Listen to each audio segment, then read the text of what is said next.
은혜 많이 받으세요.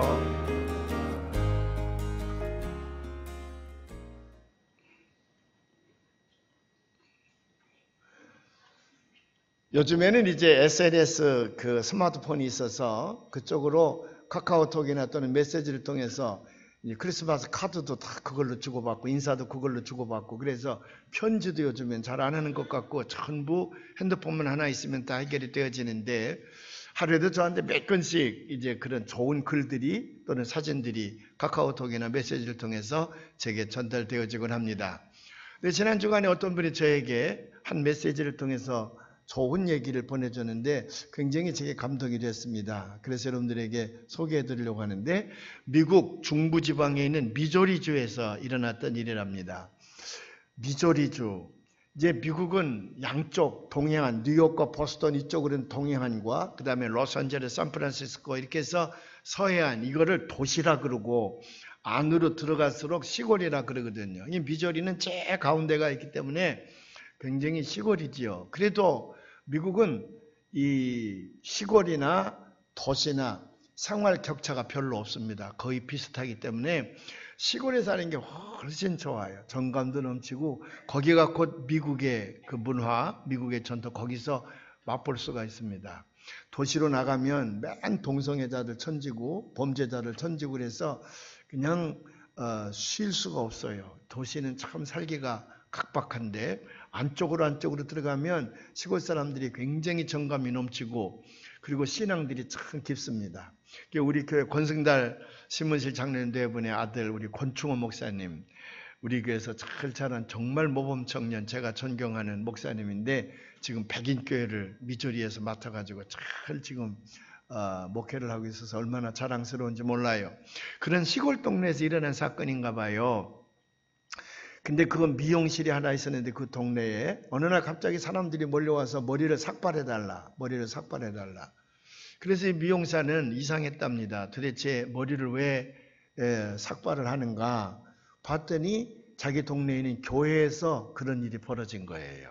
한 50명쯤 모이는 작은 교회인데 거기 있는 사람들이 와서 머리를 전부 삭발하겠다고 그러니까 혹시 이단이 들어와서 광신도들이 된 게 아닌가 미용사는 처음에 그렇게 의심을 했다는 거지.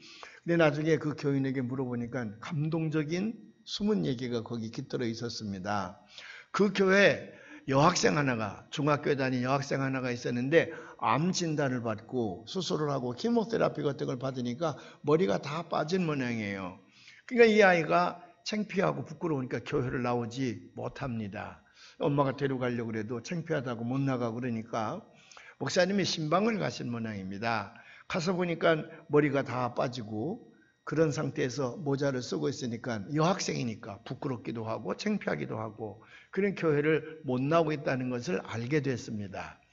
그래서 목사님이 교인들을 모아놓고 50명밖에 안 되니까 우리 성가대만큼도 작은 교인이지 50명밖에 안 되니까 이 아이에게 용기를 주고 위로해 주기 위해서 우리가 하나 결단을 했으면 좋겠다. 그래서 전 교인이 삭발을 하고 주일날 그 아이를 데려오면 그 아이가 부끄럽다든지 또는 낙심을 한다든지 절망감에 빠지지 않지 않겠느냐. 우리가 한번 용기를 주고 위로하는 행사를 좀 갖자. 그래서 교인들이 다 합의를 하고 머리를 깎기로 했다는 거예요.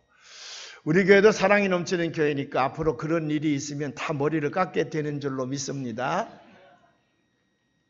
글쎄요. 제가 목회를 잘 했으면 머리를 깎자 그러면 다 깎을 것이고 목회를 시원찮게 했으면 당신 혼자 깎으면 되지 뭘 우리까지 깎으러 그러냐 그럴 수도 있을 것 같은데 할렐루야 성가들은 다 할 수 있을 것 같아요. 그죠? 아멘?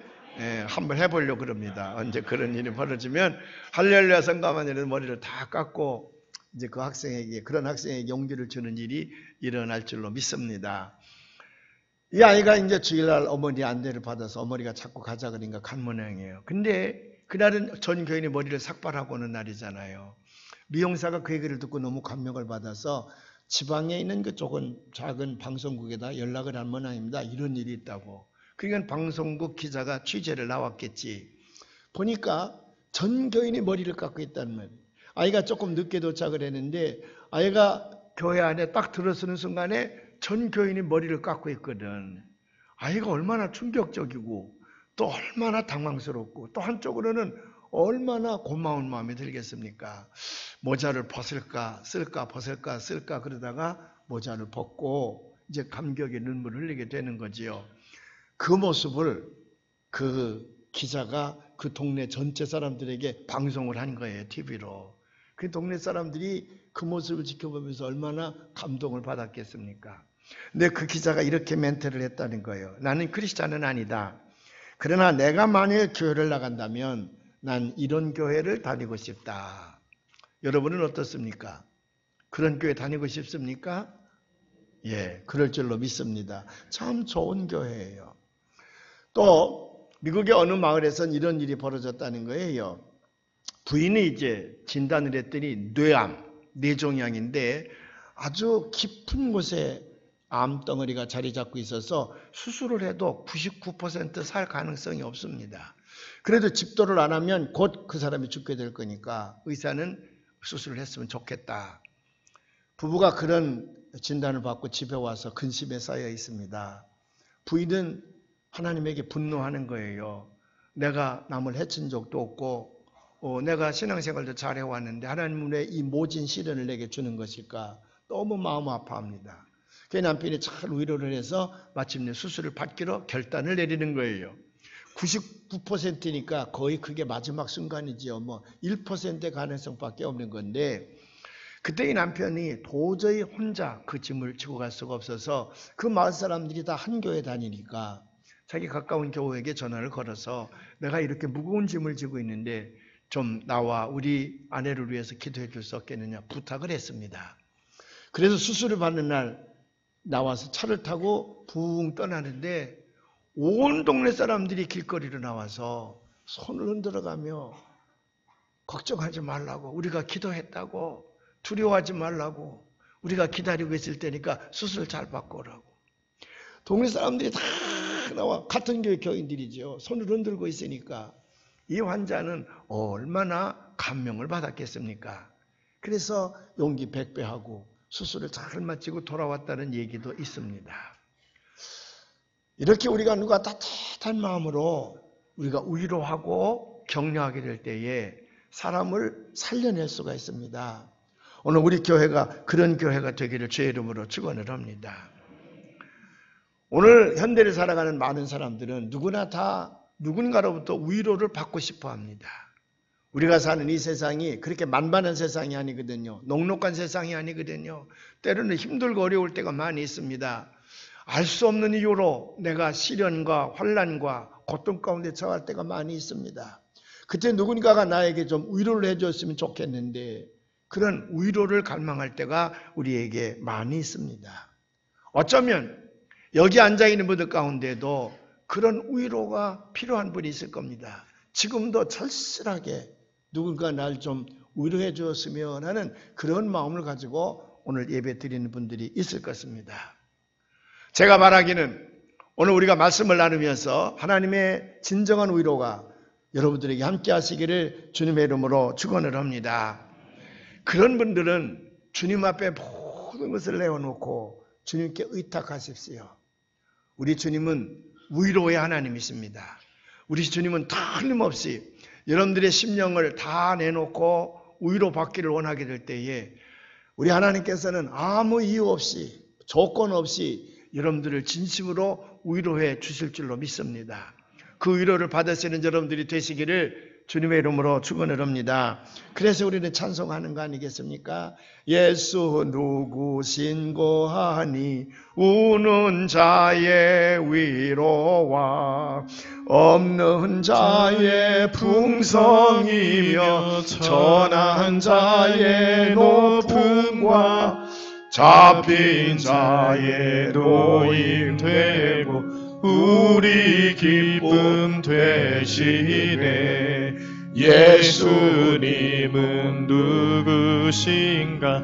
약한 자의 강함과 눈먼 자의 빛이시며 병든 자의 고침과 죽은 자의 부활되고 우리 생명 되시네. 누구의 어떤 심리학자가 말하기를 현대를 살아가는 사람들은 거의 99%가 지금 당장 위로가 필요하고 나머지 1%도 머지않아 꼭 위로가 필요한 사람들이다.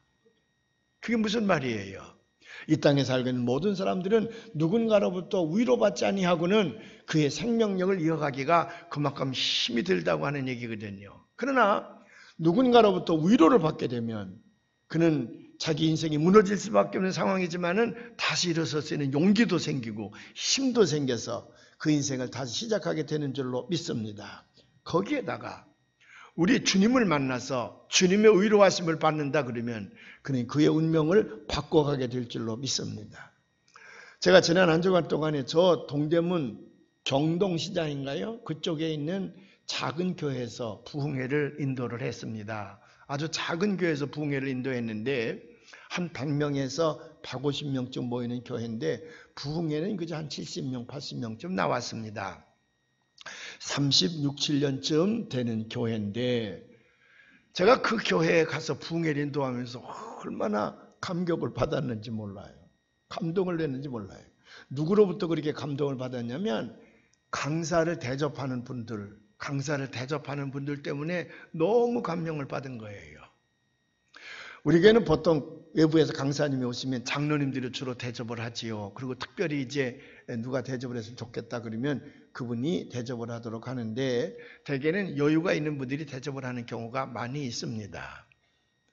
근데 이 교회 갔더니 이제 저를 강사라고 대접을 하는데 한 분은 어떤 분이냐 그러면 결혼을 했답니다. 남매를 낳았어요. 남편이 별로 잘나지도 못했는데 이 남편이 아마 직업 여성과 바람이 난 모양입니다. 집을 나갔어요. 그 부인과 아이들 둘만 덩그렇게 남았습니다. 이 젊은 여자가 두 남매를 데리고 어떻게 세상을 살아갈 수가 있겠습니까? 아주 절망적이었죠. 낙심하고 있었을 때지요. 그때에 그 교회 다니는 누군가가 전도를 했습니다. 그래서 이제 그 교회를 나가봤더니 그저 20, 30명쯤 모이는 교회인데 온 교우들이 자기를 따뜻하게 맞이하고 위로해주고 보살펴주고 그런 과정에서 거기서 주님을 만난 거예요. 하나님을 인격적으로 만난 거예요. 그때부터 용기를 가지고 저 목욕탕에 들어가서 때밀이를 하면서 25년 동안 때밀이를 하면서 그 남매를 대학까지 잘 졸업을 시켜서 시집도 보내고 장가도 보낸 거예요. 지금도 그런 생활을 합니다.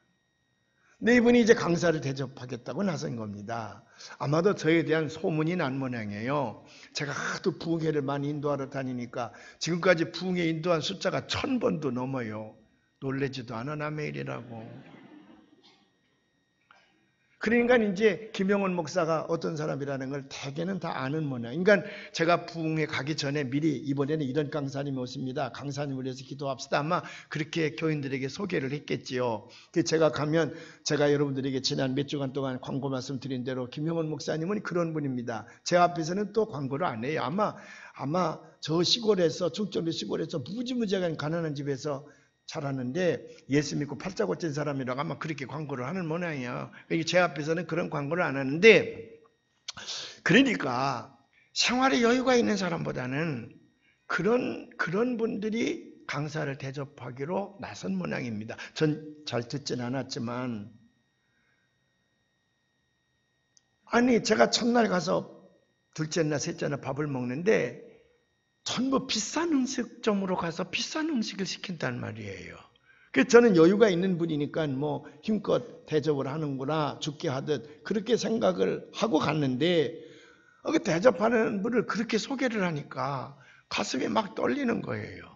그래 목사님께 제가 손을 잡고 목사님 나 이런 음식 싫어하는 사람이에요. 나 저 시골에서 자란 촌놈이기 때문에 우거지국, 갈비탕 나 이런 거면 족한 사람이 된장찌개 내가 제일 좋아하고요. 청국장 그런 거 좋아하니까 이런 비싼 집으로 오지 말라고. 아니 가슴 아파서 그걸 어떻게 먹어? 5만 원씩만 따져도 강사만 오는 것도 아니고 또 자기가 친구들도 모셔오고 또 교회 중요한 장로, 원로장님도 한 분 계신데 그분도 꼭 모셔 또 원로장님 한 분 계시니까 대접하는 사람마다 꼭 원로장님이 모시고 온다는 거예요. 그럼 보통 8명에 10명이야. 그러면 4, 50만 원 금방 나가잖아요. 어떻게 제가 그걸 먹겠어? 거기서 목욕탕에서 때밀이 하시는 분이라는데. 그래 이런 데로 오지 말라고. 그래도요. 목사님 하시는 말씀이 자기가 그렇게 하지 말라 그래도 나는 이번 강사님만큼은 최고로 대접하고 싶다고. 최고로 대접하고 싶다고. 근데 그분들이 25년, 30년 동안 그 한 교회를 섬기면서 그 아이들을 그렇게 길러낸 거예요. 근데 목사님 말씀드리니까 그 아이들이 무슨 열등감을 갖는다거나 전혀 그러지 아니하고 주일학교 때 거기서 잘 자랐고 나중에 중학교 고등학생이 되면 주일학교 교사도 하고 또 성가대도 하고 그러면서 아주 맑게 자랐다는 거예요. 시집을 간 다음에도 또 장가를 든 다음에도 거기 와서 지금도 주일학교 교사 열심히 잘한다는 거야. 감동 아닙니까? 그게 교회지. 그게 교회예요. 또 어떤 사람은요. 남편이 이제 병에 걸려서 아이 셋을 낳고 금방 죽었답니다. 그러니 이 시골에서 올라온 여인이 아이 셋을 데리고 그 경동시장 근처에서 어떻게 살겠어요. 그래 절망하고 있는데 그 교회 교인이 아마 길거리에서 전도를 한 모양이에요. 그래 그 교회 가보니까 뭐 한 4, 50명쯤 모이는 교회인데 아주 따뜻하게 잘 대해주고 보살펴주고 그러는 곳에서 사람 사는 맛을 체험하는 거예요. 그래 그분들과 함께 열심히 기도하고 거긴 뭐 밤새도록 그 한밤에 기도를 했다는데 그렇게 열심히 기도하고 속회 예배 따르다면 열심히 드리고 그랬더니 하나님을 만난 그 어느 날 인격적인 하나님이 자기에게 다가와서 자기에게 위로를 주시고 힘을 주시고 희망을 주셨다는 거예요. 그래서 이제 그 교회를 열심히 섬기면서 경동시장에서 그 구루마라 그러는데 이렇게 끌구루마 있잖아요. 사람이 밀고 다니는 구루마에다가 커피, 인삼차, 녹차 이런 걸 놓고 시장에 오는 사람들, 시장에 장사하는 사람들을 한 잔에 500원, 1000원씩 팔았겠지. 그래서 그걸 팔아가지고 삼남매를 대학까지 다 졸업시켜서 장가도 드리고 시집도 보냈다는 거예요. 그 교회 다닌 지가 자기가 35년이래. 35년. 아니 그런 분이 1인분에 5만 원, 6만 원 하는 갈비를 대접했다고 10명을 모셔다 놓고 갈비를 대접을 하니 우리 교회 김택수 전도사님은 잘 먹었지. 그 사람이야 뭐 그런 심장이 없었을 테니까 나를 데려갔다가 잘 먹었겠지만 강사로 간 저는 이 가슴이 떨리는 거야. 몇 끼마다 이게 가슴이 떨리는 거야. 그래서 목사님 보고 내가 전화를 걸어서 제발 좀 그런 데 좀 가지 말라고. 그래도 아니라는 거예요. 근데 그분들의 삶의 얘기를 제가 이렇게 이제 여기서 다 밝힐 수는 없지만 밥을 먹으면서 이렇게 들어보면 기가 막혀. 그런 환경 속에서라면 도저히 살아갈 수가 없을 것 같아. 근데 해냈어요. 해냈어요. 그래 한 분에게 물었습니다. 그 아이들이 엄마가 그 경동시장 안에서 그 구루마 끌고 다니면서 구루마를 뭐라 그러나 그거 끌고 다니면서 커피 팔고 녹차 팔고 그럴 때에 그 중학교나 고등학교 다니면 사춘기잖아요. 그때 아이들이 부끄러워하거나 열등감 같은 거 갖지 않았나요? 그럴 때 삐뚤리 가거든. 저는 그랬어. 우리 어머님이 열무단을 입고 시장바다에 가서 읍내 시장바다에 가서 가게도 없으니까 길거리에다 그걸 펼쳐놓고 지나가는 사람마다 열무 사가세요. 열무 사가세요. 배추 사가세요. 제가 어느 날 학교 갔다 오면서 친구들하고 가니까 우리 어머니가 저기서 그렇게 하고 계시더라고. 제가 뱉는 것 같으면 아이고 엄마 고생 많은데 제가 뭐 도와줄 게 없어 물 좀 떠다 드릴까? 목이 아프실 테니까. 저는 못된 놈이었어. 도망갔어. 다시는 그쪽에 얼씬도 안 했어요. 그리고 아이들에게 우리 엄마 저기 장사한단 말 못했어. 넌 그렇게 나쁜 놈이었거든요. 근데 그 아이들은 전혀 그렇지 않았다는 거예요. 교회에서 신앙적으로 잘 자라니까 엄마 와서 도와주기도 하고 엄마랑 얘기도 해주고. 얼마나 좋은 교회입니까? 참 제가 감명을 정말 많이 받았어요. 참 감명을 많이 받았어요. 그 나흘 동안 가서 부흥회 인도하는데 제가 그분들에게 은혜를 드린 게 아니라 제가 많은 은혜를 받았습니다. 근데 그런 얘기도 들었습니다. 부부가 살고 아이가 둘이 있었는데 남편이 암에 걸렸대요. 근데 너무 암이 급속히 발달돼서 금방 죽었다는 거예요. 그래 이제 그 젊은 아내와 아이들 둘이 있었는데 이 아내가 너무 실망감, 좌절감에 쌓였더니 어느 날 스스로 그냥 목을 메고 죽었다는 거야. 아이들 둘만 덩그렇게 남겨놓고. 그 아내는 얼마나 막막했으면, 살 때는 얼마나 막막했으면, 얼마나 실망스러웠으면, 얼마나 절망감에 휩싸였으면 아이들 둘을 자기 눈앞에 남겨두고 목숨을 끊었겠습니까?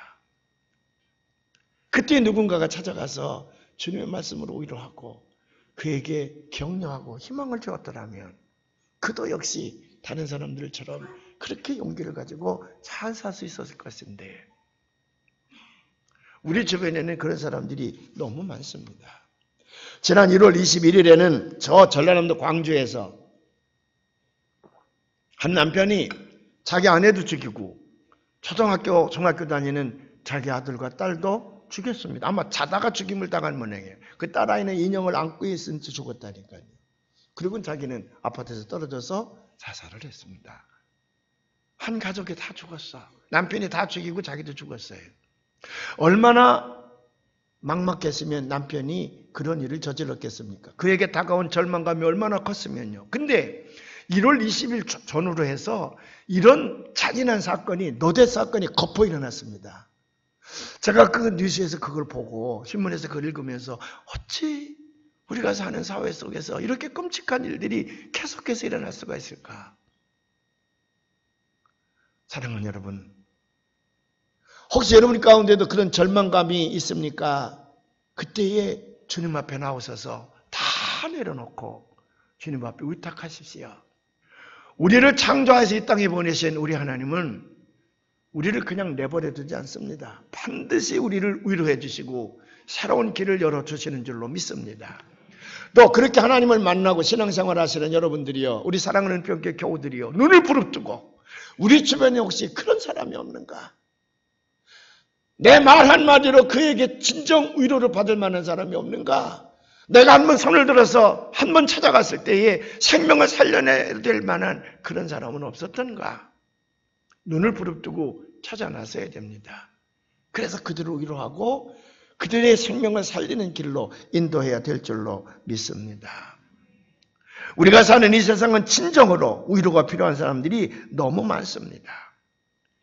세상은 그들에게 참 위로를 줄지 모르지만, 위로를 주지 못할지 모르지만은 우리 하나님은 아니에요. 그래서 예수님께서도 부활하신 다음에 제자들에게 나타나셔서 벌벌 떨고 있는 제자들에게 두려워하지 말라. 내가 너에게 평안을 주노라. 내가 주는 평안은 세상에 주는 평안과 다르다.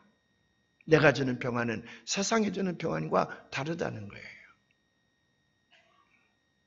이 복음을 가슴에 안으셨으면 주님의 심장을 가지고 우리 주변에 혹시 그런 절망 가운데 있는 사람들을 찾아가서 그들을 위로하시는 여러분들이 되시기를 주님의 이름으로 축원을 합니다.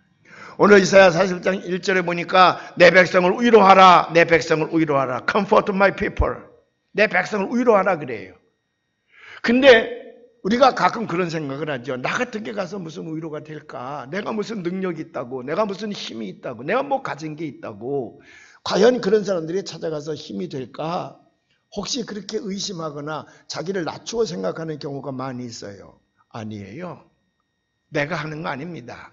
내가 찾아가서 주의 말씀대로 그를 위로가 닿을 때에 하나님이 그를 위로해 주시는 줄로 믿습니다. 하시는 이는 하나님이시야. 난 그저 도구로 쓰임받게 되는 줄로 믿습니다. 그래서 오늘 고린도후서 1장 3절부터 이하에 있는 말씀을 보면 정확하게 그 의미를 하나님께서 우리에게 시키고자 하는 섭리가 어디에 있는지를 알 수 있는데, 우리 한번 다 같이 현대어로 번역된 것을 읽어보도록 하겠습니다. 우리 하나님은 얼마나 위대한 분이신지요. 그분은 우리 주 예수 그리스도의 아버지시며 모든 자비의 근원이십니다. 그분은 우리가 고통과 환난을 당할 때에 말로 다 할 수 없는 위로와 격려를 주십니다. 왜 그렇게 하십니까? 그것은 다른 사람이 어려운 처지에 놓여 동정과 격려를 구할 때 하나님께서 우리에게 베풀어 주신 것처럼 우리도 도움과 위로를 그들에게 베풀 수 있도록 하시려는 것입니다.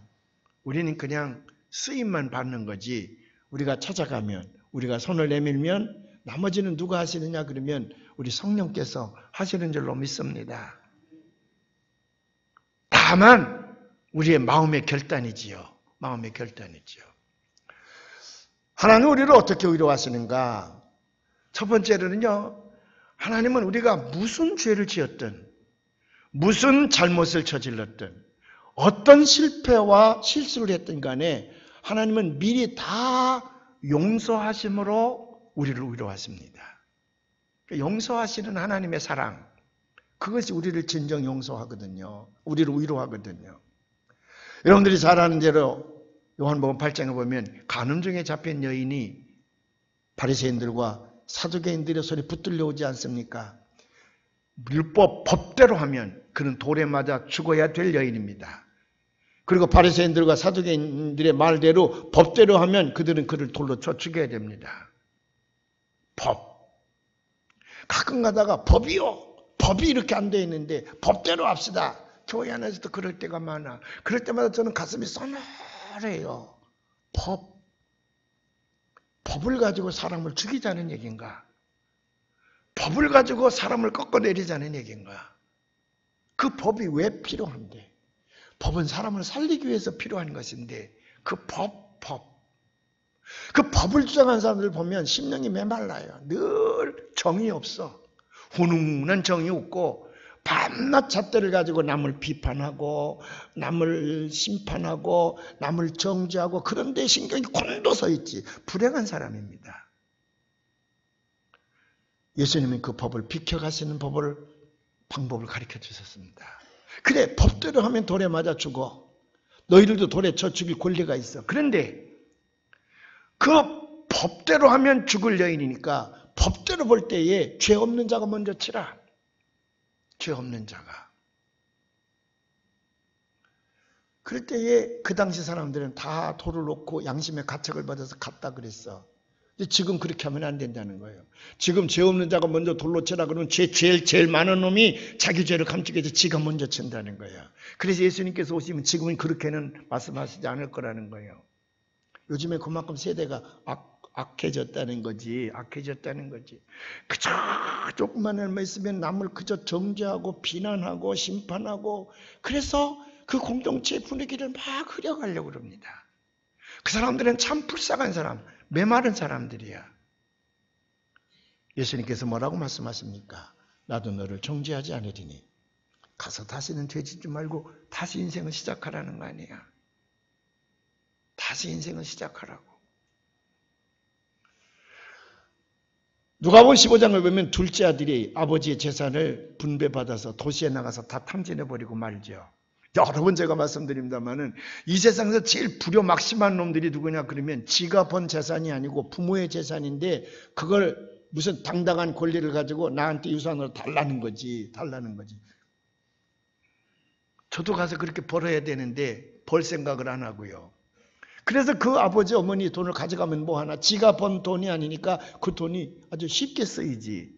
그래서 이 탕자도 가서 술과 계집으로 다 탕진했다는 거 아니에요. 괘씸하지요.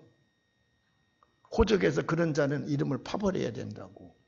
그런데 굶고 병들어 집에 오니까 아버지가 더 급한 마음이 있는 거예요. 그래서 나아가서 그를 버선발로 데려와서 목욕을 시키고 새 옷을 갈아입히고 가락지를 끼워주고 살진 송아지를 잡아서 이웃을 초청하여 그 기쁨을 나누기 위하여 잔치를 베풀었다. 여러분, 그때 그 아버지가 왜 그랬느냐? 너 왜 이놈아 이런 짓을 했느냐? 돈은 어디다 다 썼느냐? 나 같으면 수십 번 물었을 것이고 그 다음에도 틈만 나면 그 얘기를 했을 겁니다. 그게 저 같은 졸장부가 하는 일이거든요. 여러분들은 다 안 그러겠지만 저는 그럴 거예요. 저는 그럴 거예요. 아마 모자라서. 아버지는 한 말씀, 그게 하나님이거든. 하나님을 대신해서 나타난 비유이기 때문에 아무 말씀 안 하세요. 이제 여기 있는 거 다 내 것이 아니냐. 기본적으로 하나님은 우리를 그렇게 용서하시고 미리 용서하시고 우리를 위로해 주시는 분이기 때문에 그 하나님이 주시는 위로와 평안은 세상과는 달라요. 그래서 그 하나님이 좋은 거야. 전 그래서 그 하나님이 좋습니다. 사랑하는 여러분, 이 하나님이 여러분들을 기다리고 있다는 것 기억하시기를 바랍니다. 주저할 필요가 없습니다. 그냥 하나님 앞에 오기만 하면 돼. 오라 오라 방황치 말고 오라 죄 있는 자들아 이리로 오라 주 예수 앞에 오라 간절히 오라고 부르실 때에 우리는 지체하랴 주님의 은혜를 외아리 받고 옷들은 채하려나 오라 오라 방황치 말고 오라 죄 있는 자들아 이리로 오라 주 예수 앞에 오라. 이런 하나님이 계신데도 우리가 하나님 앞에 선뜻 나가지 못하는 이유가 있습니다. 그건 왜냐하면 세상에서 길들여졌기 때문에 그런데 이 세상은 누구를 반기냐 그러면 누구를 먼저 반기냐 그러면 있는 자, 가진 자, 권세가들, 인기 있는 사람들, 잘생긴 사람, 똑똑한 사람 그 사람들이 이 세상에서는 훨씬 더 사람들로도 환영을 받고 반기죠. 그런 사람들을 반기지. 그래서 취직할 때 우리 인물 보고 뽑는다 그래서 막 뜯어 고치잖아요. 많이 뜯어 고치시길 바랍니다. 괜찮아. 이 세상은 그래. 거기에 길들여져 있기 때문에 자칫 나 같은 놈이 나 같은 자가 이렇게 추하고 못나고 가난하고 병들고 소외되고 내가 세울 게 없는데 내가 어떻게 하나님 앞에 갈까? 그런 두려움이 주저함이 우리에게 있지요. 이 세상에 길들여졌기 때문에 그래요. 그런데 우리 하나님은 달라. 그래서 제가 좋아하는 거거든요. 우리 하나님은 그런 자들을 먼저 반기는 것이 아니라 제껴놓고 이 땅에서 소외된 자, 가난한 자, 병든 자, 억눌린 자, 잘못생긴 자, 들똑똑한 자, 바보 같은 자, 아무도 돌보지 않는 자, 그런 사람들을 먼저 반기시는 좋으신 하나님이야. 좋으신 하나님. 그러니까 주저할 필요가 없습니다. 근심과 걱정과 시련과 연단의 장 여러분들에게 있습니까? 두려워할 것 없어. 누구든지 오라. 내게로 오기만 하면 내가 너희에게 참 평안을 줄 것이고 너희의 짐을 내가 다 맡을 것이고 너희에게 진정 위로를 줄 것이다. 그래서 주께서는 그런 자들을 위해서 이 땅에 오셨다 그랬잖아. 그런 자들을 섬기기 위해서. 그래서 우리가 하나님의 칭호를 얘기할 때 상한 갈 때도 꺾지 아니하시고 꺼져가는 등불도 끄지 아니하신다. 모든 세상 사람들이 다 손가락질하고 비웃어도 주님은 그들을 먼저 끌어안으시는 하나님이야. 그래서 전요 그 하나님이 좋습니다. 그래서 저는 어렵고 힘들 때마다 괴로움을 당할 때마다요 늘 성경 말씀을 자주 떠올리고 외우고 읽고 하는 게 있습니다. 이사야 44장 1절과 2절에 있는 말씀인데 너무 좋거든요. 오늘 한번 다 같이 봉독해 보십시다. 야곱아 너를 창조하신 여호와께서 지금 말씀하시느니라. 이스라엘아 너를 지으신 이가 말씀하시느니라. 너는 두려워하지 말라. 내가 너를 구속하였고 내가 너를 지명하여 불렀나니 너는 내 것이라. 내가 물 가운데로 지날 때에 내가 너와 함께 할 것이라. 강을 건널 때 물이 너를 침몰하지 못할 것이며 내가 불 가운데로 지날 때에 타지도 아니할 것이요 불꽃이 너를 사르지도 못하리라. 낙심될 때에는 또 시편 42편 5절에 있는 말씀이 저에게 힘을 줍니다. 함께 봉독해 보십시다.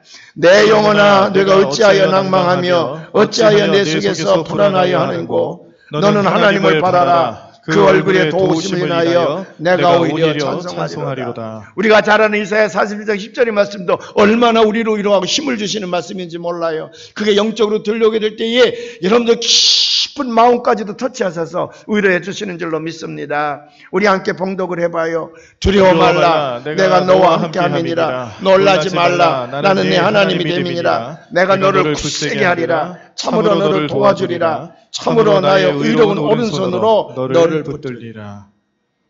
그래서 스폴저지라고 하는 사람은 이렇게 얘기했습니다. 비천한 크리스찬이여, 당신은 결코 실망하여 앉아 있을 필요가 없노라.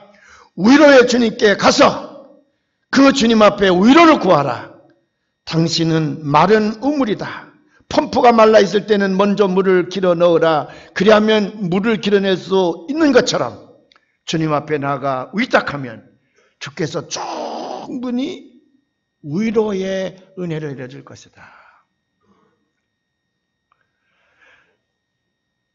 재미있는 얘기가 있습니다. 어떤 그 뉴욕에 있는 그 차이나타운에 전기 부품을 파는 중국 여자가 있었는데 그 가게에 백인 여자 하나가 중년 부인이 들어왔더래요. 와서 하는 말이 중국 사람들은 부적을 많이 가지고 있는데 그 부적 좀 나에게 보여달라고. 어떤 종류의 부적이 있느냐고. 그리고 웃으면서 중국 사람들이 좋아하는 부적을 쭉 내놨다는 거예요. 이 중에서 진짜 능력이 있고 효험 있는 부적이 뭡니까? 내가 돈을 얼마든지 줄 테니까 이 부적을 팔라고. 그래서 그 아주머니가, 중국 아주머니가 어디다 쓰시려고 그럽니까? 예, 제 아들이 지금 저 남태평양에 가서 있는데 살아 돌아와야 되는데 아주 험집니다. 그래서 내가 부족을 품고 그 아들 돌아오기를 빌려고 그럽니다. 그렇게 얘기를 하니까 그 중국 여인이 하는 말이 빙긋이 웃으면서, 아 그래요? 진짜 좋은 부적이 제게 하나 있습니다. 저도 3남매를 낳아서 길렀고 손주들이 셋이나 되는데 그 부적 때문에 아이들이 잘 자라주었고 지금도 잘 자라고 있습니다. 그 부적만 가지고 있으면 앞으로 그 아이들을 잘 인도할 것이기 때문에 저는 늘 평안합니다. 아 그래요? 내가 돈을 얼마든지 줄 테니까 그 부적 좀 나에게 팔으라고. 그러니까 그 중국 아주머니가 그걸 다 엎더니 하나님입니다. 하나님을 품에 품고 있으면 그 하나님이 당신과 당신의 아들을 지켜줄 것이고 아무리 힘들고 어려워도 그 하나님이 당신을 위로해 주시고 아들도 위로해 주실 것입니다. 그 하나님의 부적을 가슴에 품고 사시지요. 살기가 힘들지 않습니까? 하나님을 여러분 가슴에 품고 사시기를 바랍니다. 진정으로 그분만이 여러분들을 위로하실 분입니다. 그리고 그분을 다른 사람 가슴에다가도 넣어주십시오. 만나는 사람마다 하나님의 부적, 하나님을 모시고 사십시오. 그래서 그들에게도 진정한 위로를 받는 길을 여러분을 통해서 열려지기를 바랍니다. 기도하겠습니다. 하나님 아버지.